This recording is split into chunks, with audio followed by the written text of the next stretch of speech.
Hello there, Hendrick Honda of Charlotte. This is Coach Stephanie with part two of your mystery shop. I submitted a request via your Hendrick website on September the 9th at 11:54 a.m. I received a missed phone call from Debbie at 2:43 and then also had a missed phone call from Frank the next day. So we actually attempted to call the dealership back and left a voicemail for Frank since he was the second last person to call. And then we actually did not get Frank on the phone until the next day, which was Sunday.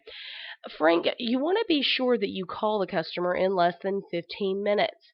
Grab control of the call and use the script so that you can schedule an appointment and get them to your dealership. If you can't get an appointment, ask for a tentative time. Schedule a phone follow-up as a last resort. Be sure before you call the customer that you're familiar with the request that the customer had included on your website. Since the customer called and left a voicemail, you could take that phone number and put it into your system and pull the lead up and be familiar with the information before you call them back. You want to be prepared. Once you get off the phone, you should send a follow-up email to the customer so that you can continue building rapport and get them information that they probably didn't write down while you were on the phone. You want to be sure that the email has an attention-grabbing subject line. Thank them for their time on the phone. Confirm next steps and remind them of what you agreed to during the phone conversation, which should be a phone follow-up at the very least. But you don't want to offline the call to go get additional information. We do want to schedule a phone follow-up, but at the very least, but we do want to make sure that it is a last resort. Also, you want to be sure that you give a value statement in your phone conversation and your email that truly sets your dealership apart from the competition. Keep in mind, most customers who are shopping online are looking at more than just your dealership, and you want to give them information that sets you apart from the competition. You also want to be sure that the email is free of spelling and grammatical errors and that you have a complete signature file with a link to your website as well as a link to your email address. However, you did send an email the next day, but I went ahead and graded the very first email that we got that was a personal email from the dealership because this gave you your very best score. It went into my inbox at 12:15 on the same day as the lead submission, the 9th.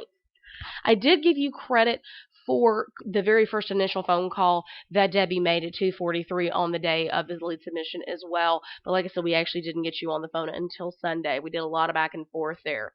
Remember that when you're emailing the customer before you have spoken to them, there's several things that we want to do. You do have an attention-grabbing subject line. That's clear what it's about and who it's from. We also want to be sure that we validate the customer's decision of vehicle with positive words or industry information. You did give information on the exact vehicle that I had inquired on. The email is free of spelling and grammatical errors, and you do have a complete signature file with a link to your website as well as a link to your email address. But remember that we want to be sure that we are setting the expectation that they are going to get a future phone call from the dealership. Like I said, we also want to be sure we give a value statement about your dealership in the email and in the phone conversation. You do have information in the very top of the email here that's in this graphic about being, the highest #1 Honda volume dealer in the Mid-Atlantic, 12 years running. But this is the type of information that you would not see if you hadn't clicked, to show the graphics, or maybe you checked it from your cell phone. So it's imperative that we put it in the body of the email so we make sure that the customer sees the information. Also, we want to be sure we do mention it in the phone conversation as well. Like I said, keep in mind, most customers who are shopping online are going to be looking at multiple dealerships, and you want to give them information that sets you apart from the competition without having to give them the price.